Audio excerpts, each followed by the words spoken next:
Payne going to go to the free throw line. Had a great career at Michigan State. Sparty. Drafted by the Hawks last season, acquired midway through the season by the Timberwolves, and carved himself a little bit of playing time late in the season. Well, the Samsung Summer League tournament continues tonight with the second game of our double dip, and tomorrow with a championship final from Las Vegas on ESPN2. Watch ESPN and the ESPN app. Don't forget, coming up next, we've got the Bulls undefeated so far in the tournament at 5-0, taking on the Cleveland Cavaliers, as the Cavs organization goes for its second title, perhaps, of the summer. Back to back. Yeah. June and July champions. Couple of fun guys to watch. Jordan McRae play really well for Cleveland, and Kay Felder, the 5'9" rookie out of Oakland, who's impressed here for the last couple of weeks. Man, I like that stroke. Kurek left it a little bit short. Yeah, that team that he played for in Gran Canaria was a good team in the Spanish League.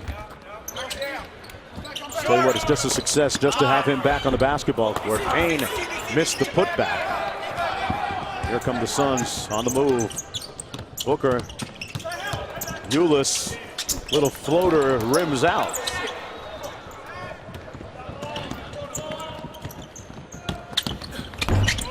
That three is short. Cody Clark with the rebound. And the T-Wolves going to run one.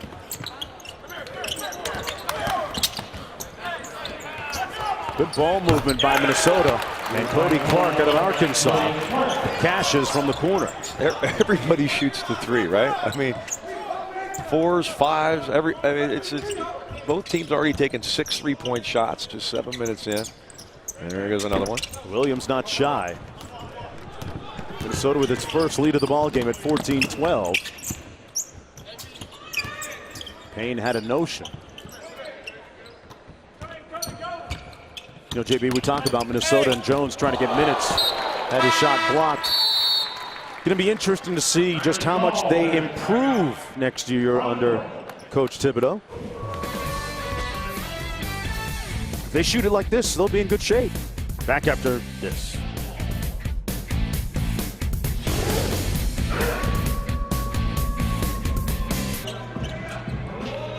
Troy Williams, a big catalyst for the Suns right now, with 7 points, leading the way for Phoenix.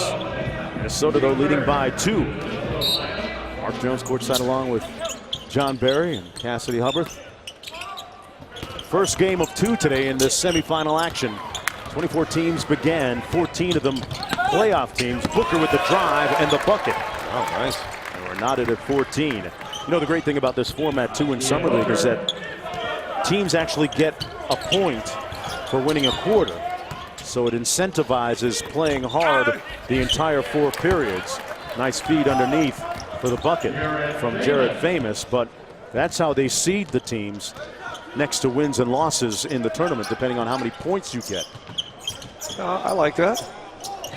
Maybe something the NBA could think about, right? Yeah. I mean, you get. Well, they used to do it in the CBA. Right, yeah. And you get blowout games, so you know, if you're down 20 going into the 4th, as Booker gets his 2nd straight field goal, it gives you the incentive to play hard in that 4th quarter instead of just mailing it in.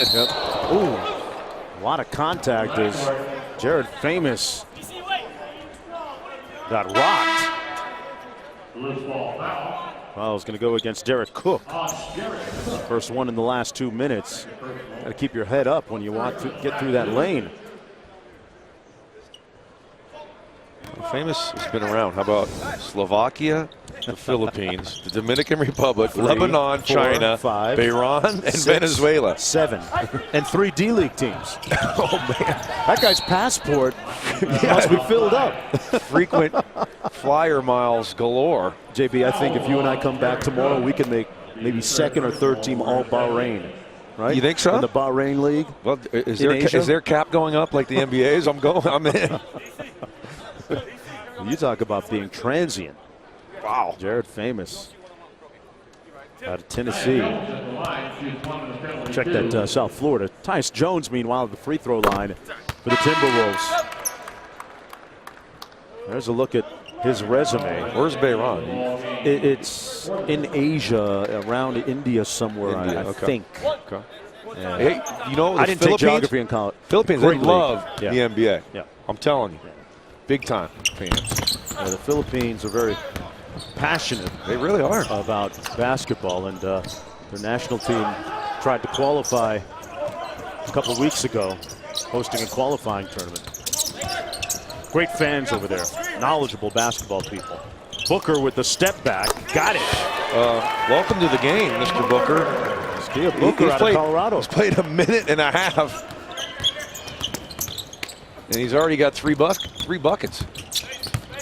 Jones on the baseline over Booker. I wonder, does Jones get into that mix? I mean, Rubio and Dunn at the point? I was going to ask you that. I think it's going to be really difficult.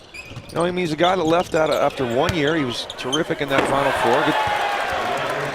Nice slam by Richard Solomon out of Cal. You know, who knows? Are they going to keep Rubio? I mean, he's under a contract now that's like a real bargain because he signed a couple years ago. Well, JB, Rubio made some comments as Jones gets the layup to go. Rubio made some comments not that long ago to the Spanish media while he was overseas, pretty much saying that he didn't want to be in Minnesota any longer if they were going to keep losing. You know, sometimes I think our international players forget that there's Google Translate and things get translated into English. Well, those comments made their way across the ocean to Minneapolis, and interesting to see how they'll be received by the front office and whether it'll have a part on things. But you know, Rubio is a pretty good defender. It fits into the Tibbs style. Yeah, well, and he is a tremendous passer. He's a true point guard. The problem being that he doesn't shoot the ball well. 34%. And you know, you get in the league and they're going to make you do the things that you don't do well. Maybe he's an improved shooter. We'll see. He'll be playing for the Spanish national team, one of the teams thought to have an edge on the silver medal, as Kurek knocks down another three. Talked about his comeback story earlier. Spent 2 days in a coma before the doctors finally diagnosed that he had a tumor in his brain. And him just stepping back on the basketball court is a major victory. And he continues to author a tremendously compelling story. But it's been Booker off the bench with a quick 6. And it's the Suns by 4 after 1 here in the semifinals of the Summer League. Welcome back, everyone, to the entertainment capital of the world. The Suns with a 4-point lead over the Timberwolves. And we are joined by the new head coach and general manager of the Minnesota Timberwolves, Coach Tom Thibodeau. Coach, thanks a lot for joining us. Take us back a little bit. When your first day on the job rolls through and you walk through the doors at your facility, how did you prioritize things? What was the first order of business? Well, yeah, anytime you start a job new, you want to evaluate everything that you have and formulate a plan going forward. So it was exciting to get the opportunity, and I'm looking forward to the challenge, and obviously we have a lot of work to do. Did you enjoy your time off? I saw you throughout the year at some different places, and you said, I've actually seen more movies in this year than in my whole life. Yeah, you know, it was a great year for me personally, just to take a step back. It's a much broader view, and it was a chance to reflect, recharge, re-energize. And so I did a lot of things that you normally don't do, you know, vacation and spending time with my family in Come on, Coach, you're not a golfer, man. You're not a golfer. Going to movies. I was the king of the matinee. Yeah. King of the matinee. And then, but it was good. You know, I also had an opportunity to visit with 13 different teams. So you get a chance when you're not wrapped up into your own team and who you're playing next. It gives you a chance to really analyze things and get some new ideas. So it was a rewarding year for me. What'd you learn about yourself? Sorry, JB. What'd you learn about yourself and moving forward? I think you learn a lot. You see how much the league is changing, and sometimes it was confirmation of things that you were already doing. Sometimes it was ideas about, you know, if we add this to that, it'll be even better. And then sometimes you would look at things and say, you know, that's a much better way to do it. So it was a great learning year. I wanted to treat it like a sabbatical, and you know, it was good. Tell us about Chris Dunn. Just a couple games here, but awfully impressive. What do you think about Chris?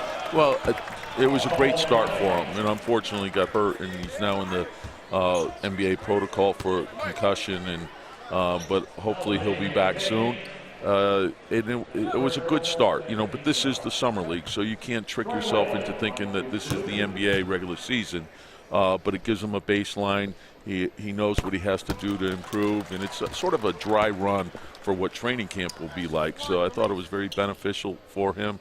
And of course, he has the rest of the summer, then he'll have fall practices, and then training camp and preseason, and hopefully that'll prepare him for the season. You got to be happy with Rubio, Dunn at that position, and then you have Tyus Jones, who's looked awfully good here this summer. Yeah, Tyus has had a very good summer league, so we're obviously pleased with that. And Ricky had a terrific season last year. We think Chris will be a good addition to the team. The big thing was adding depth to our team, and we felt adding Brandon Rush and Cole Aldridge, Jordan Hill, and we've got some good young players that have to develop.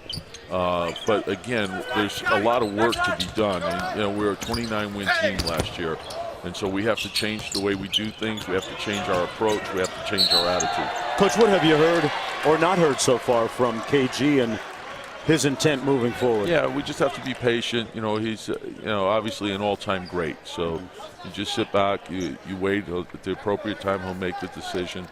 But we're just, we have to plan for the season also. You've always been a coach that has hung your